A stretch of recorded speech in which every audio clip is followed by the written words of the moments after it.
back. We're at the Hebron Town Hall. We have Carla here standing by, the town clerk. Thank you so much for joining us.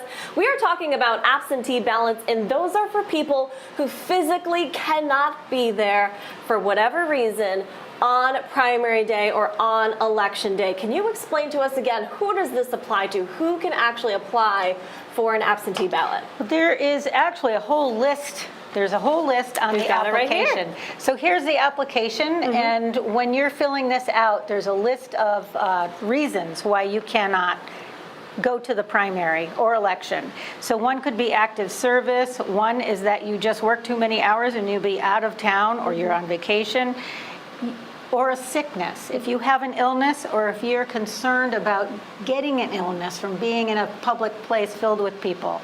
Your religious tenets, duties as a primary or election official. If you come from a town that has more than one polling place, you might be assigned to work at one, which would keep you from working in the one that you would need to go to. Or your physical disabilities. Right. So you fill out the application. And you can get this one of two ways, right? You can get it online at the Secretary of State website, and do you have it on hand here? Yes. Okay. And we absolutely do, and we also have on our town website, we have a link to it.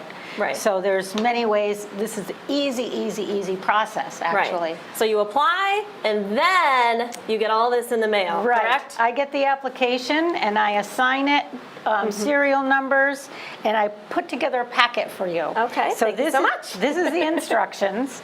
You don't have to read these today, because I'm going to tell you how to do this. But you're going to have these. Every single voter will have these, so they can read every single detail if they choose. Okay, so you're going to get instructions in your packet. You're going to get a ballot in your packet, and if somebody drops out of the race, you'll see a little black smudge. We don't reprint these.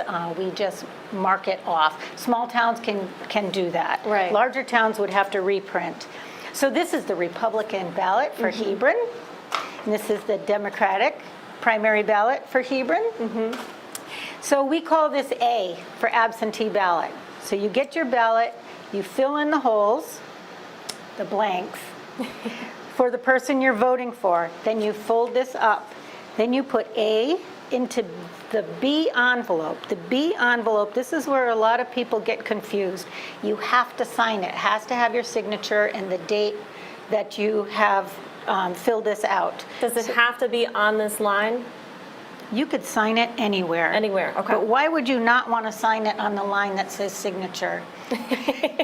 I thought that was a trick question for a second. Okay, and then this is the last envelope where you put everything all inside everything into this envelope. So A goes into B, goes into C. Okay. Now this envelope has a little spot on the back where we assign the same serial number for your ballot. Goes here as will match up to your application. Right. So we mark that stuff as we go along so that we know exactly who has voted. Right, okay, so these are the ABCs of absentee ballot voting. Carla, thank you so much. Unfortunately, we are running out of time, but lucky for everybody at home, we're going to speak to Carla once again, and we will have more information on absentee voting. It can be a complicated process, but you can do it right now. Get your hands on one of these applications, send it in to Carla or your town clerk. We'll tell you how to do all of that once again tonight on the Fox 61 News at 4 and 5, and also on fox61.com. We'll have all this information, and watch this video again because that was very helpful. We'll send it back to you guys.